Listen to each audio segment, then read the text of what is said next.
우리들을 예수님의 십자가에서 달려 돌아가서 죄값을 치러 주심으로 믿음 하나 가지고 하나님을 향해서 나아갈 수 있게 되고 하나님과 관계가 세워지고 깊은 영적인 교제를 통해서 아버지의 사랑을 느끼면서 살아나갈 수 있는 그 삶을 살게 하신 것, 바로 그것이 믿음이라면, 바로 믿음은 관계다. 하나님과의 관계에 맺어지고 그 관계가 교제로 깊어지는 그 삶을 사는 것이다. 그렇게 말씀을 제가 지난주에 드렸죠.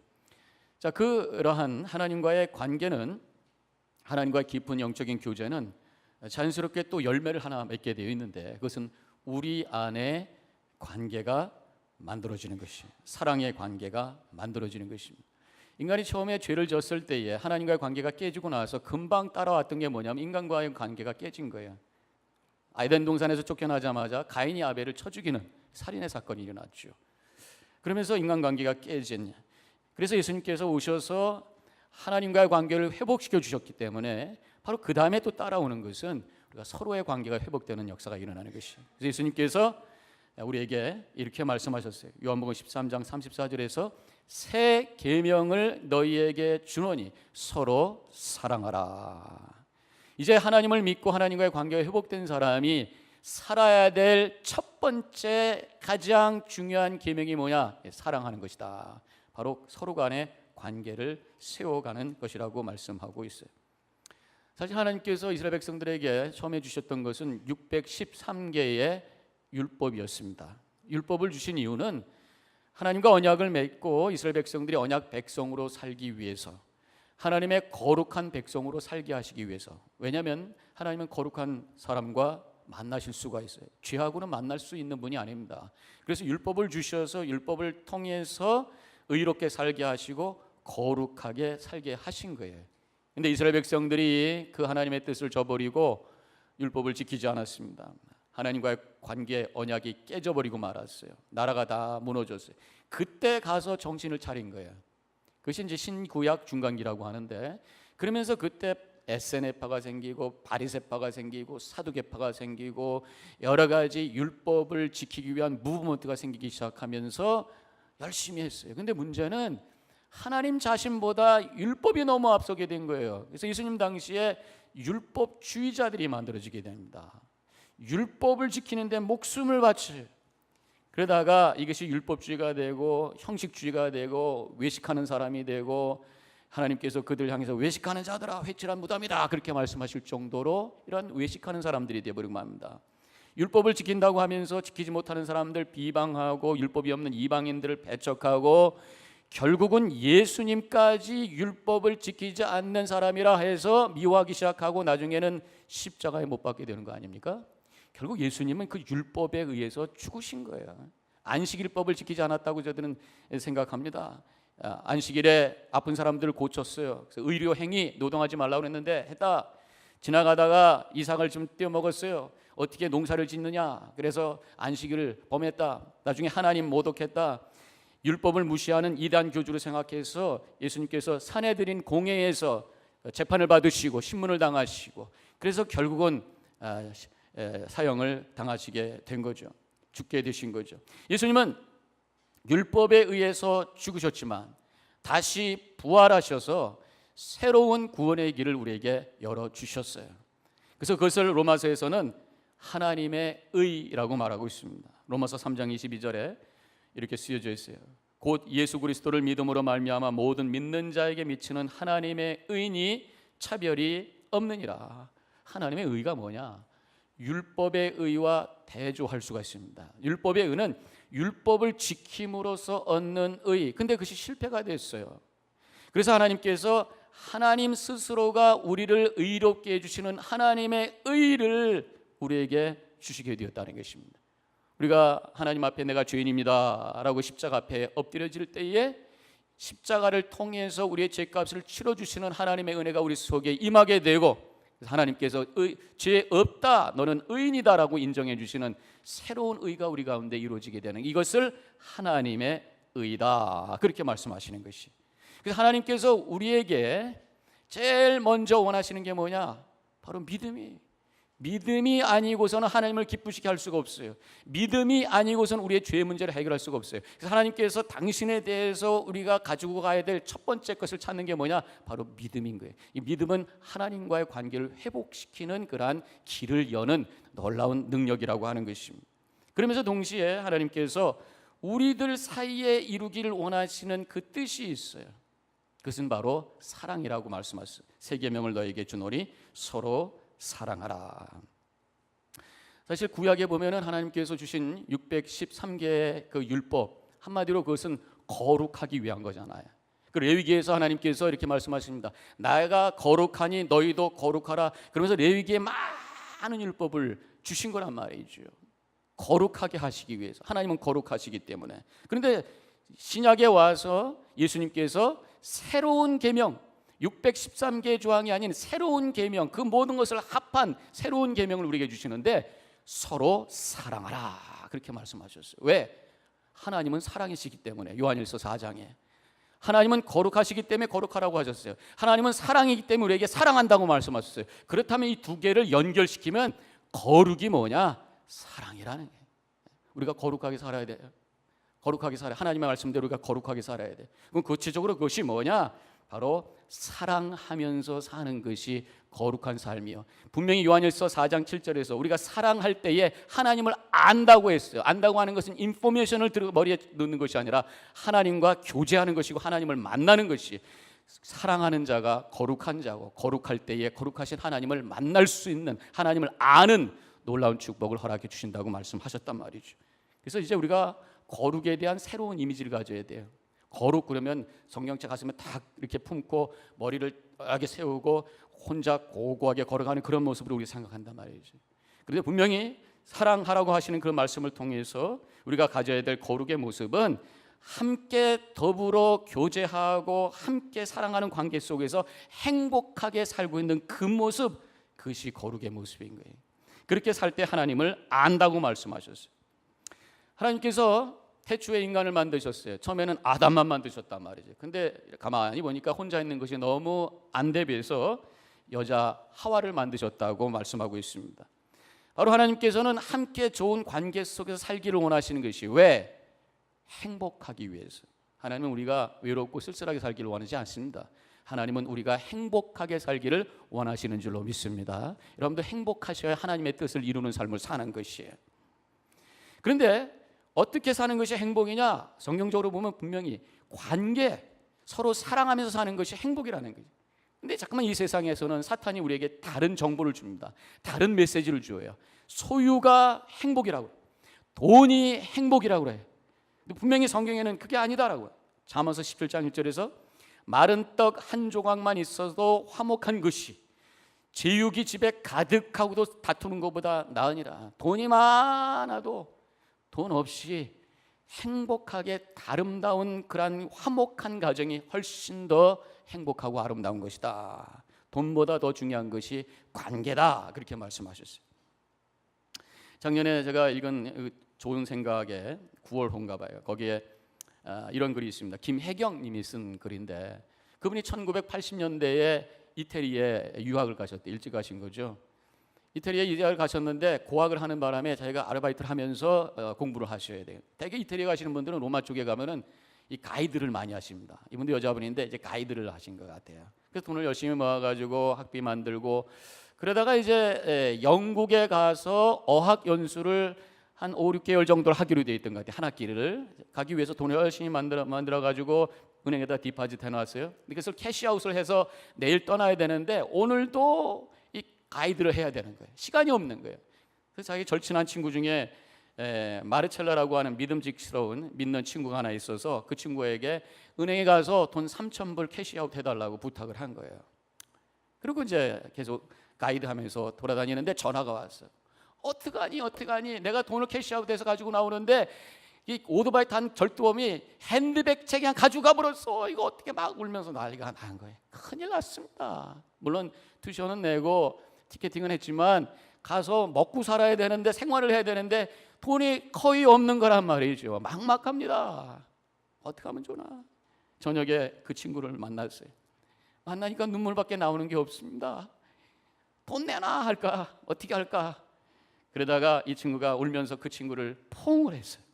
포옹을 하면서 이렇게 얘기했다는 거예요. 앞으로 너는 네 핸드백 속에 있었던 라이센스와 아이디를 다 잃어버렸기 때문에 갱신하면서 불편한 일이 많을 거야. 그때마다 내가 런던에 가가지고 점심 제대로 못 먹고 있는 나를 기억하면서 위로받아. 나는 배가 고플 때마다 네가 라이센스 때문에 불편한 그런 것을 생각하면서 나도 그것을 잘 이겨낼게. 우리 이 순간 잘 견뎌내보자.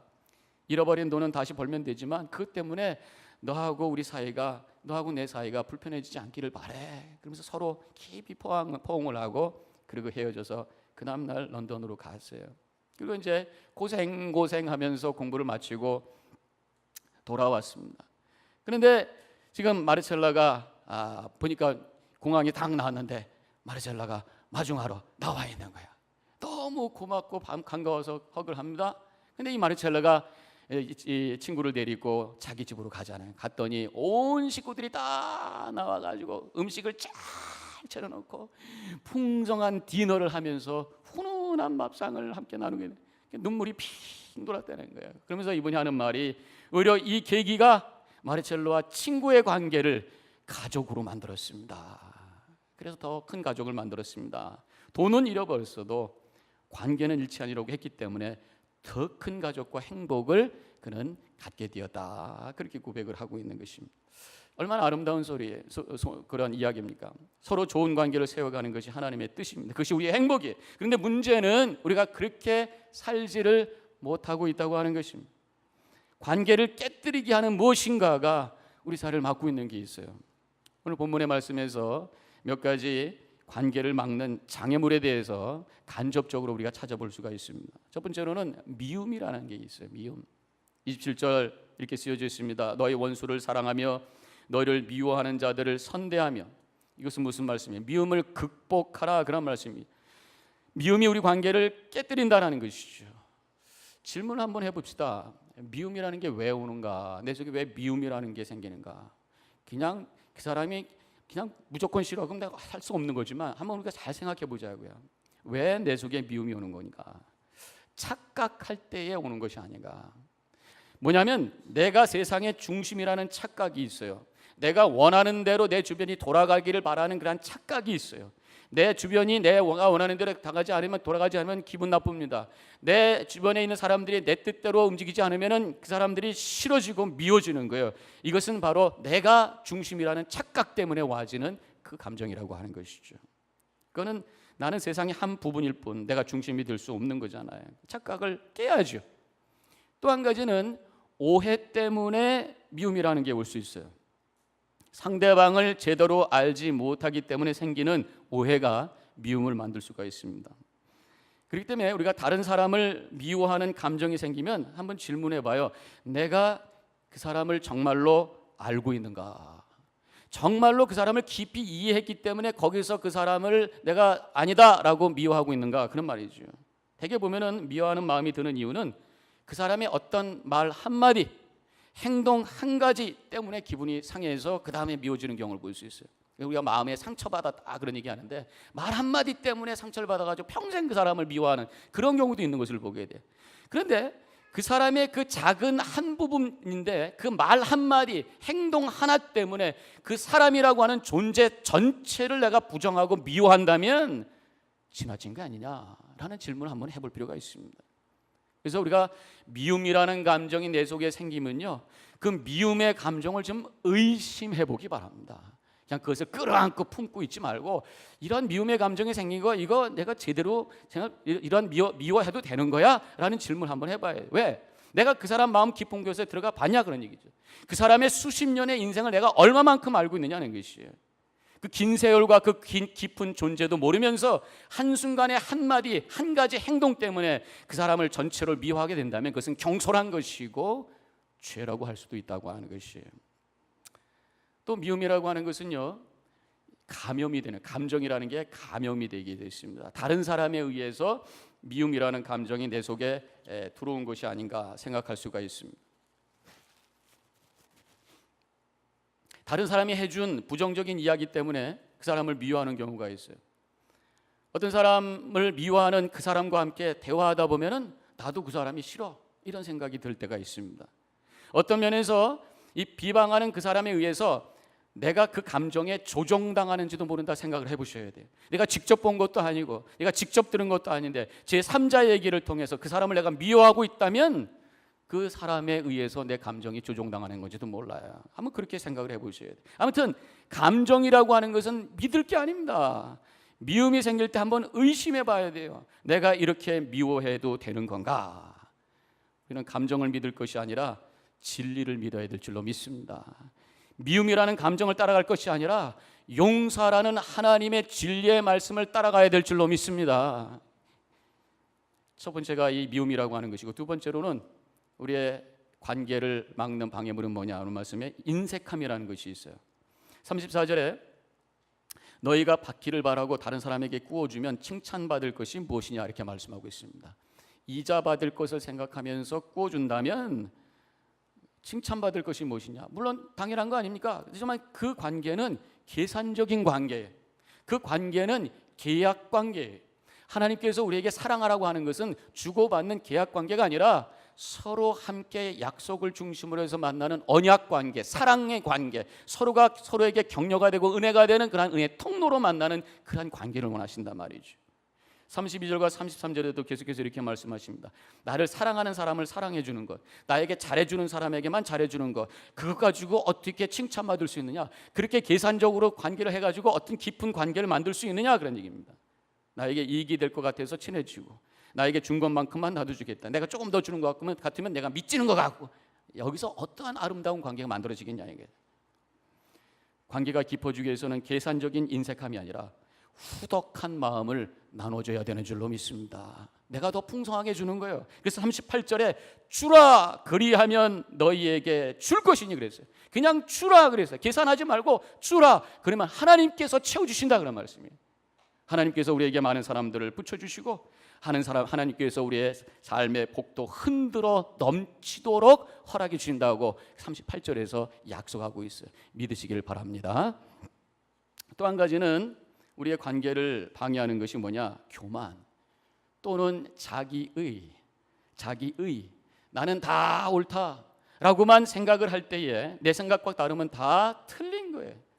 다른 사람을 무시하고 비판하게 됩니다. 그래서 37절에 이렇게 말씀하시죠. 비판하지 말라. 그리하면 너희가 비판을 받지 않을 것이요. 정죄하지 말라. 그리하면 너희가 정죄를 받지 않을 것이라. 비판하지 말고 정죄하지 말라. 이 말씀은 뭐예요? 너만 옳다고 자기 의의 석에 서 있지 말고 내려놔라 그런 얘기죠. 자기 의를 내려놓고 우리가 해야 될 게 뭐냐? 하나님의 의를 구하는 거예요. 하나님의 의를 구한다는 거 아까 말씀드렸잖아요.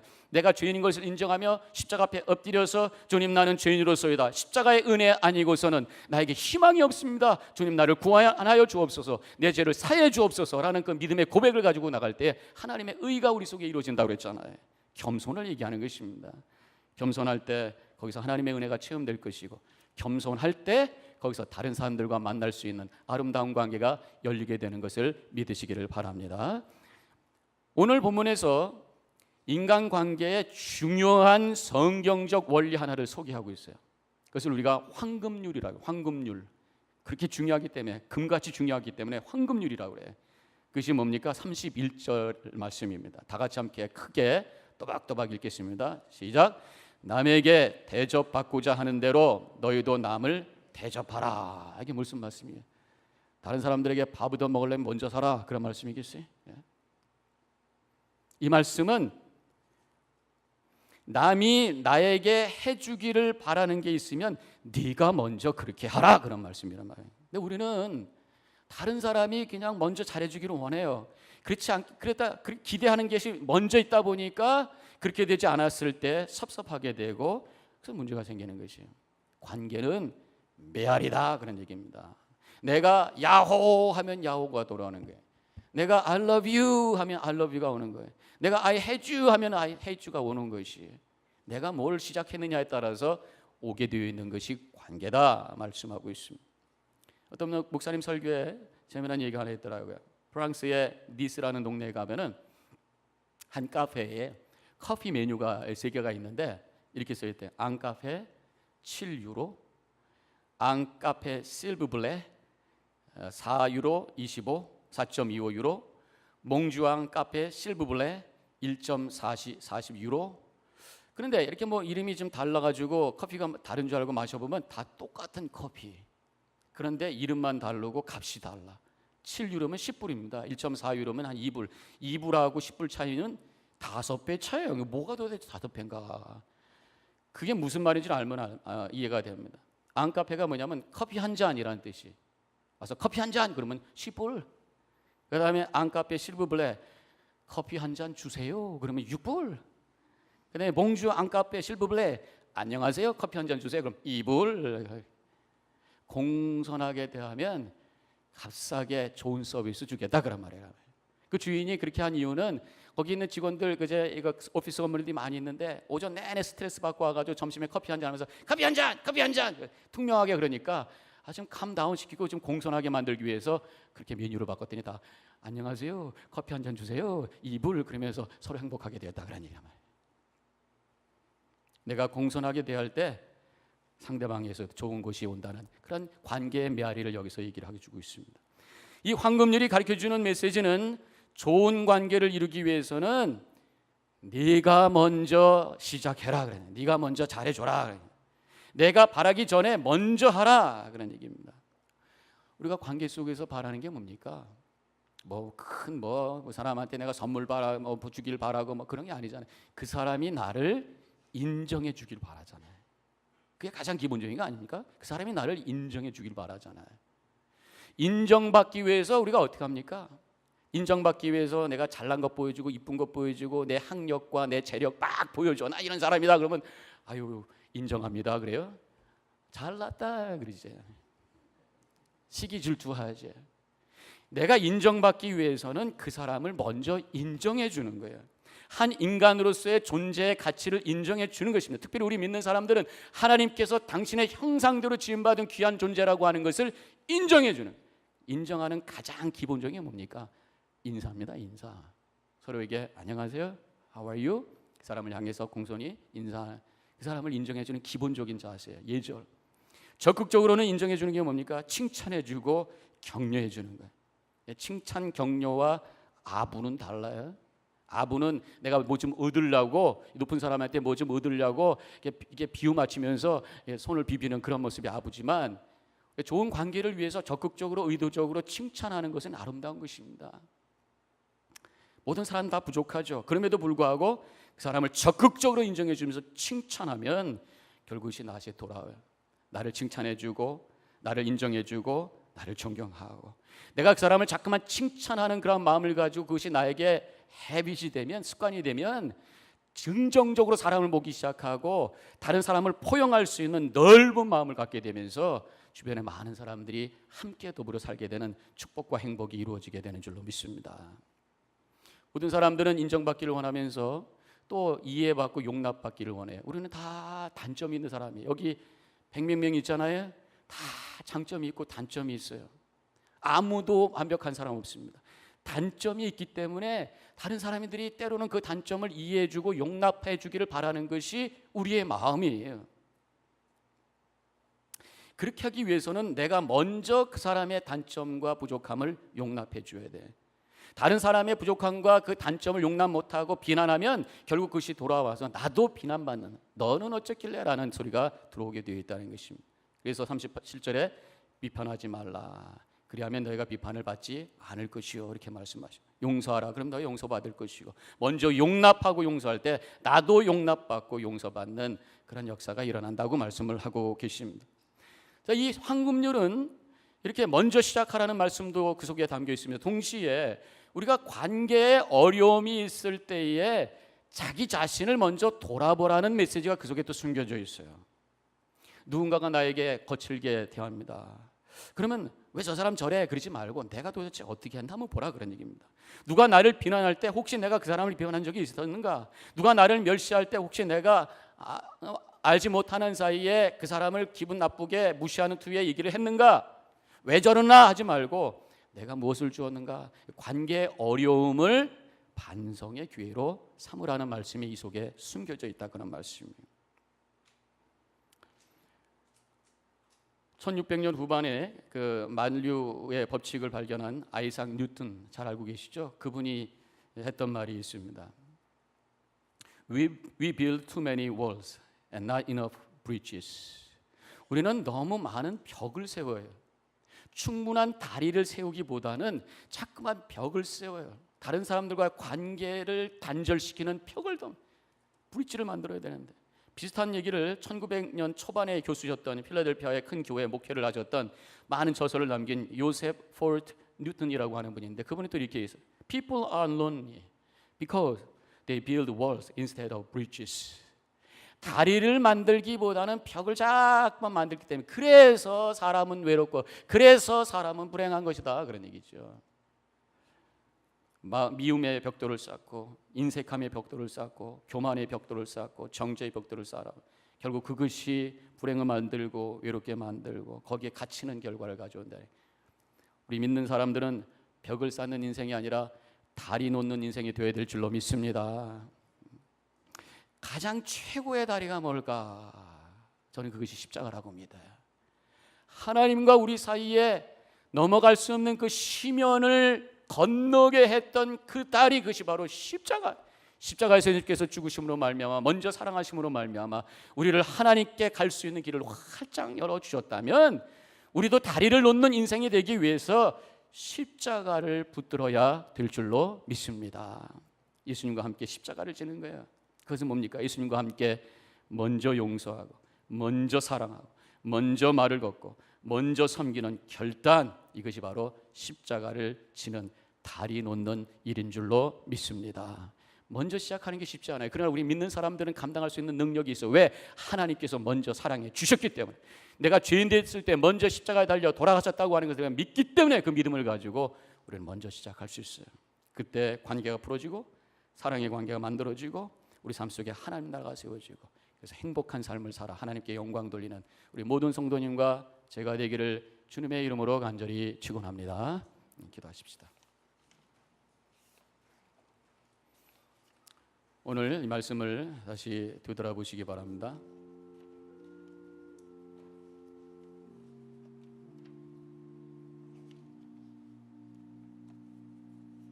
오늘 중요한 인간관계의 성경적 원리 주셨습니다. 남에게 대접받고자 하는 대로 너희도 남을 대접하라. 내가 받기를 원하는 것 먼저 시작하라. 혹시 우리의 관계를 방해하고 있는 그 어떤 것들이 무엇인가 한번 내 자신을 점검해 보시고, 벽을 세우는 인생이 아니라 다리 놓는 인생이 되기를 원합니다. 결단하며 십자가 붙들고 주님 앞에 엎드려지시기 바랍니다. 잠깐 묵상하겠습니다.